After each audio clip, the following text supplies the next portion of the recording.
Selamat siang Dewan Juri yang terhormat, saya sebagai pembicara tim pro mengawali mosi ini. Kami berdiri di dalam perdebatan kali ini dengan pendirian yang sangat sederhana, yaitu bahwa gerakan quit quitting adalah bentuk perlawanan yang sah, sehat, perlu dilakukan generasi Z di tengah dunia kerja yang semakin menormalisasi, eksploitasi, burnout, dan glorifikasi tanpa batas kepada individu. Dan inilah mengapa saya sebagai tim pro mendukung gerakan ini.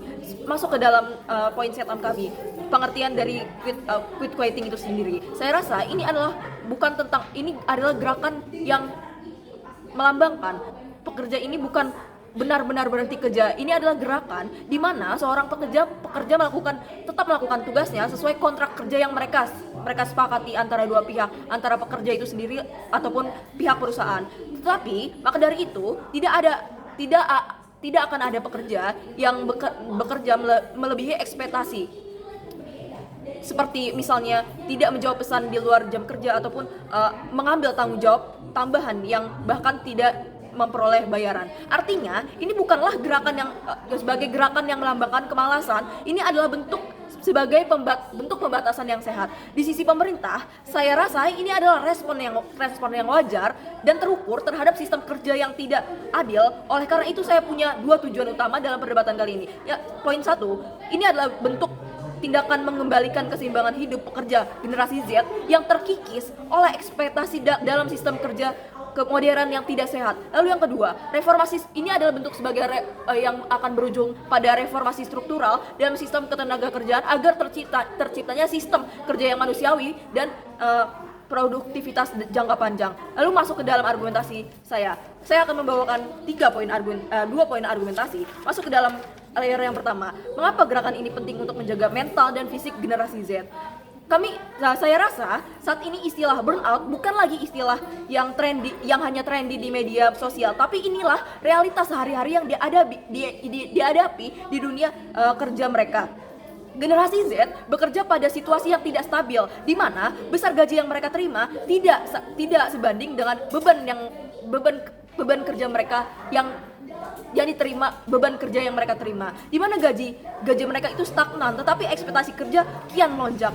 Saya rasa dan lalu bagaimana posisi ini menekan mereka dalam situasi tetap dirinya harus selalu ada setiap saat walaupun itu sudah di luar jam kerja. Maka dari itu saya rasa situasi ini adalah kesempatan untuk mereka bersuara dalam bentuk aksi, karena ini adalah satu-satunya cara. Karena jikapun mereka melakukan seperti protes tentang apa yang terjadi pada dirinya dan itu dan mereka sangat tertekan dalam situasinya, itu tidak akan berujung pada timbal balik yang positif bagi mereka, karena suara mereka gak akan didengar dan pada akhirnya mereka hanya mendapat timbal balik yang negatif, seperti nantinya mereka akan dicaci di lingkungan kerjaan mereka ataupun gaji mereka bahkan dipangkas, dan itu akan pada akhirnya akan merugikan mereka dan itu bukan ekspektasi yang mereka harapkan. Dan jika adanya aksi ini, saya rasa ini akan menjadi bentuk mereka melambangkan, inilah pekerjaan saya sebagai manusia, tolong pekerjakan saya sebagai manusia juga tanpa adanya pelanggaran. Dan sadari dengan mereka melakukan tindakan ini itu adalah tetap tindakan yang sah, karena pada akhirnya mereka tidak melanggar satupun poin kontrak kerja. Dan pada akhirnya gerakan ini membuat pekerja sadar kapan mereka bekerja, kapan mereka istirahat. Tanpa itu, saya rasa mereka akan tenggelam dalam situasi kronis yang merusak mental mereka maupun fisik mereka.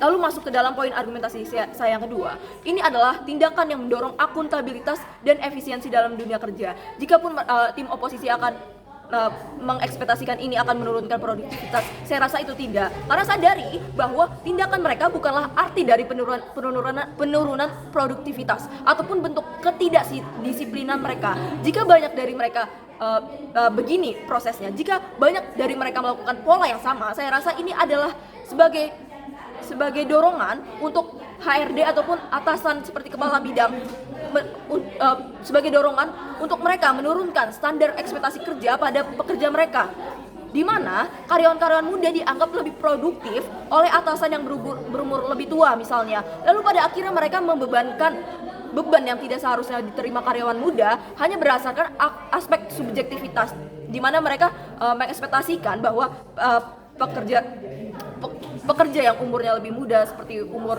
20 tahun, rentang umur 25 tahun ataupun sampai dengan 35 tahun itu lebih produktif, dan mereka semena-mena membebankan pekerjaan mereka yang tidak mereka sanggupi kepada pekerja yang lebih muda.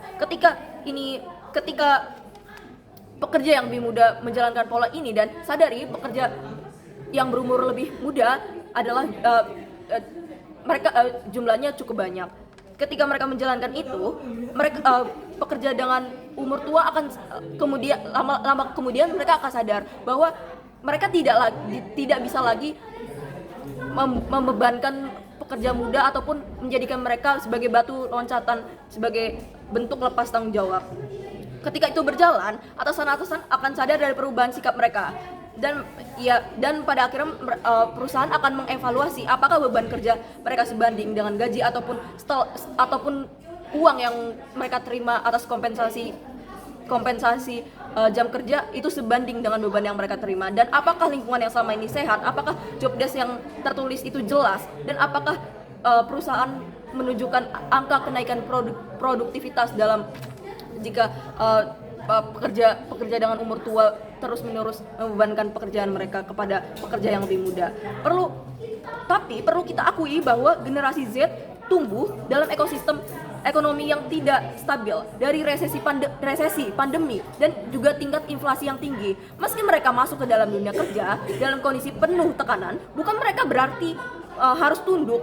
Justru ini adalah bentuk mereka sadar akan hak dan batas mereka, dan inilah mengapa gerakan ini muncul. Walaupun pada akhirnya jika seorang ketika seseorang melakukan tindakan quitting tetap tidak produktif sekalipun, maka beban koreksi tetap berada di tangan perusahaan. Bagaimana mereka memperbaiki sistem, bukan menggantungi performa tim kepada loyalitas individu yang diperas habis-habisan. Dan maka dari itu saya sebagai tim pro menganggap tindakan ini bukanlah bentuk pembangkangan, tapi ini adalah bentuk penyeimbangan relasi